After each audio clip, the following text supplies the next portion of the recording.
welcome back. In this video we will be reading the second part to Junie B and the Mushy Gushy Valentine. Chapter 6, Bingo. I put my head down on my table, 'cause I need to figure out who didn't send me a Valentine. That's why. I think real hard. Then all of a sudden I springed up. Lucille, I thinked of a plan. I thinked of how to find that guy. All I have to do is see the names of who signed my Valentines. 'Cause whoever is missing is the person who didn't send me one. Lucille looked admiring at me. That is very smart of you, Junie B, she said. You should be on cops. I know it, I said back. My head is as sharp as a tack. After that, I got all of my Valentines in a pile, and me and Lucille looked at the people who signed them. We kept track of their names very good. Only too bad for me, 'cause 7 of my Valentines weren't even signed. Darn it, I said. Now what am I supposed to do? Just then I saw Mrs. hurrying to my table again. Junie B, I have some good news for you, she said. Guess what I found in the bottom of the Valentine's box? I sat up real quick, 'cause guessing games are my favorite, of course. A meatball, I said. Mrs. did a frown. No, Junie B, why would there be a meatball in the box? Think about it. What if people have been putting in the Valentine's box all week? Valentine's cards, I said real smart. Right, she said, and how many Valentines did you get today? 16, I told her. Yes, she said, you were missing one, weren't you? And so what do you think I found in the bottom of the box just now? This time I thought my hardest. A meatball, I said. Mrs. rolled her eyes up at the ceiling. Then I looked up there too, but I didn't see anything. Finally, Mrs. pulled a giant envelope from behind her back. No, this, Junie B, she said. This is what I found at the bottom of the box. I found this big envelope, and it's addressed to you. My mouth came open, very shocked. Then all of a sudden, I clapped my hands, very thrilled. Hey, wait a second here. Maybe this could be my missing Valentine. Mrs. looked funny at me. Bingo, she said kind of soft. Yes, I shouted. Bingo, bingo, bingo. After that, I jumped up and down, and I danced all around, 'cause nobody broke the rule after all, and that was very nice of them. After I finished dancing, I opened up the envelope. It was the beautifulest card I ever saw. It had lace and hearts all over the front, and a purple ribbon was weaved all around the edge. Look, Mrs., look, look. It's a mushy gushy kind, I said. I always wanted one of these things. Who sent it, huh? Read me their name, okay? Who sent it? Who sent it? Mrs. opened up the card and looked at the name. Then she laughed out loud. Well, well, well, it looks like you've got yourself a fan, she said. She ruffled my hair. This card is signed from your secret admirer. I raised up my eyebrows. Huh? What? Who? Mrs. smiled. A secret admirer is someone who likes you very much, but he's too shy to tell you, she explained. I guess your Valentine's Day turned out pretty good after all, huh? She said.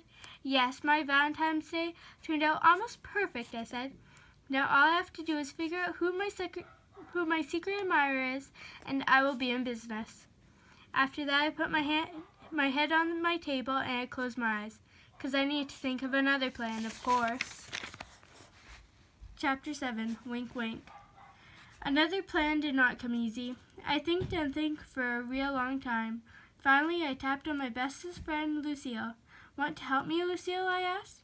Want to help you figure out my secret admirer? Lucille did mad eyes at me. Just because you have a secret admirer doesn't mean you're prettier than me, she said, very annoyed. I looked surprised at her. I never said I was prettier, Lucille, I said. It's just that someone in room 9 loves me better than he loves you, and I keep on wondering who it is. Lucille leaned close to my face. It's a cuckoo head boy, that's who it is, she said. After that, she scooted her chair to the end of the table and she turned her head away from me. I did a mad breath at that girl. Keep acting like that and you'll be sweeping your own castle, I said. After that, I looked all around room 9. And guess what I saw? I saw Cryberry William, that's who. Cryberry William sits right behind me and is the shyest guy I ever heard of. And so maybe he might be my secret admirer. I spun around my chair and waved at him. Hello, shy boy, I said real cute. William looked nervous at me.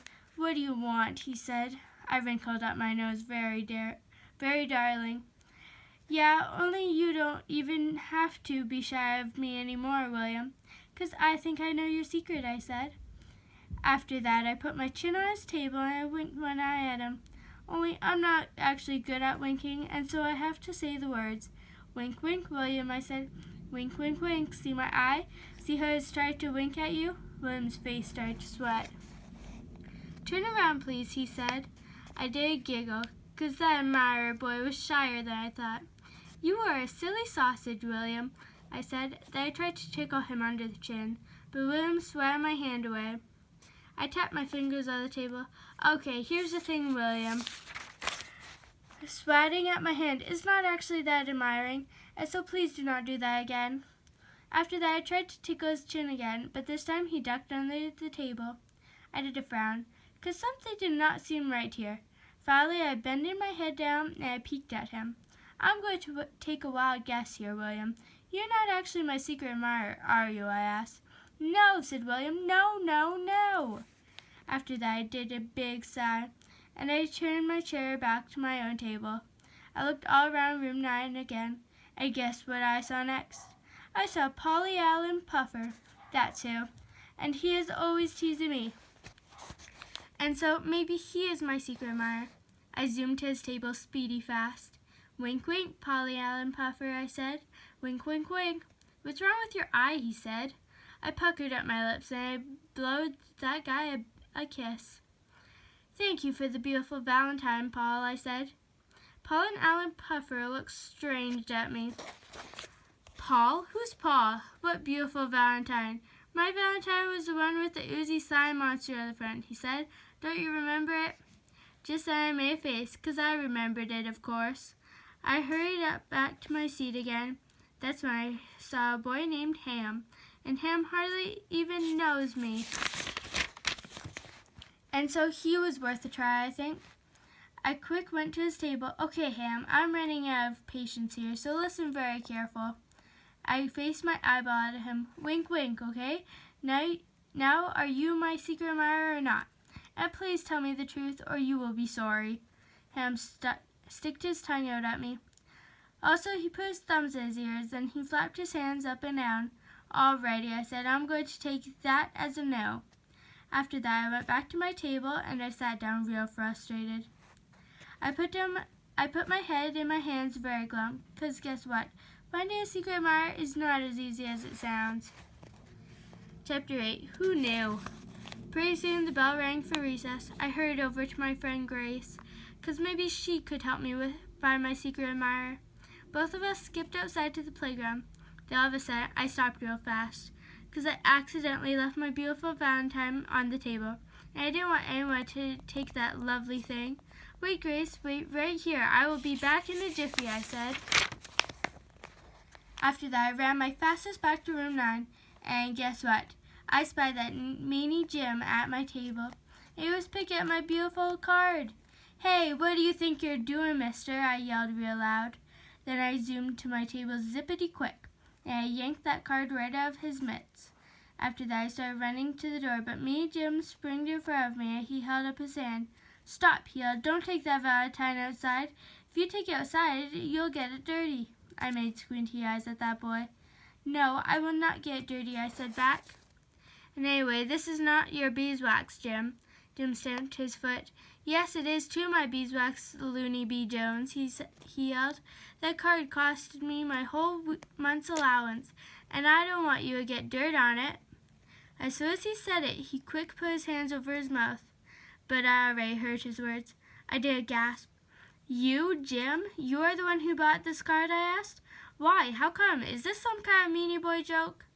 Jim started sputtering a real lot. "Yes, I mean, I didn't buy that card. It just looks like it costed a lot of money, that's all. And whoever bought it spent his whole allowance, I bet." I kept on staring at the boy, 'cause something smelled like fish here, that's why. "But if you're not the one who gave me this Valentine, then how come you're acting so funny, Jim?" I asked. "And how come your words are sputtery and nervous? And how come your face is reddish and blottish?" Just then, Jim clunked himself in the head. Darn it, I knew I'd ruin it. I always ruin everything. Now everybody in room 9 will know that I like you, and I want it to stay a secret, he said. All of a sudden, my whole face felt happy. You like me, Jim? You really, really like me? 'Cause you never acted like you like me. And so since when did you like me? That's what I would like to know. Jim's face got a silly look on it. I've always liked you, he said real quiet. I just act like I don't like you so nobody will know I like you. I looked confused at him. But if you like me, how come you always call me names, I asked. Jim shrugs his shoulders. Because you call me names, he said. I take a big breath. Yes, Jim, I know I call you names, but that's because you started it first, I explained. No, I did not, he said. You started it first. I shook my head. No, Jim, you did, I said. No, Junie B, you did, he said back. No, you did. No, you did. No, you. All of a sudden, Jim raised his hand in the air, and he waved it all around.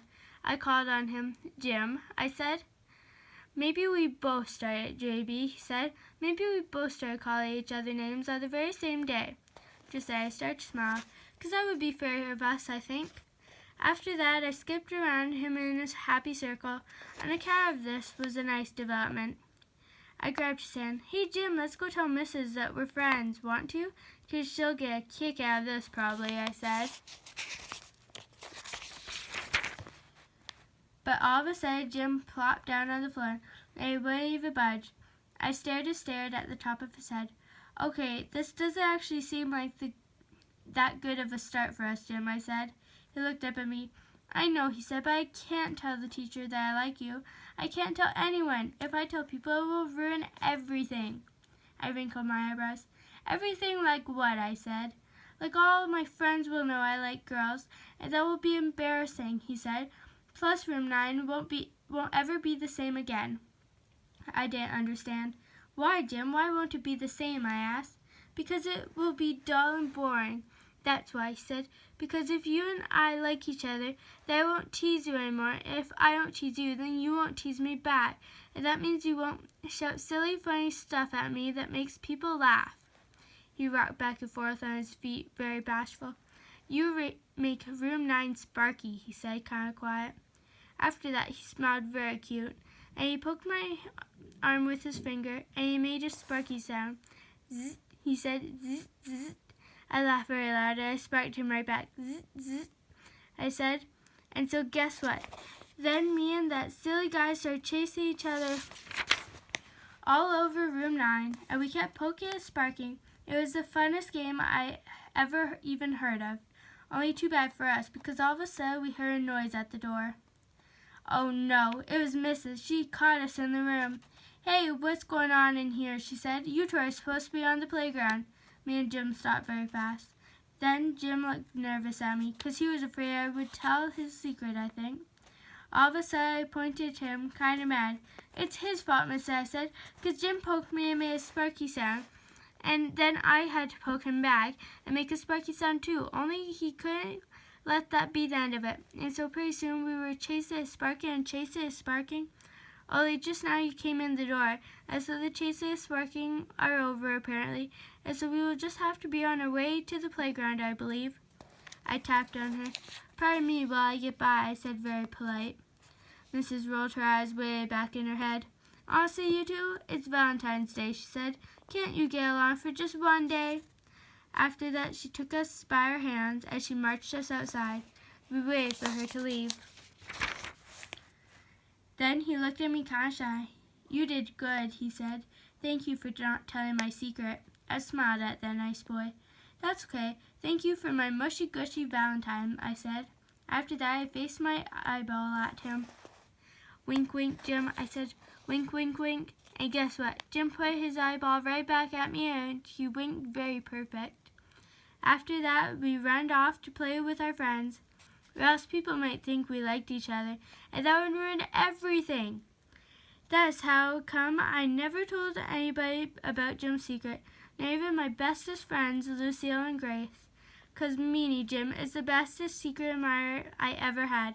And guess what else? Room 9 is still staying sparky. The end. Thanks for watching, and don't forget to subscribe for more books. See you next time.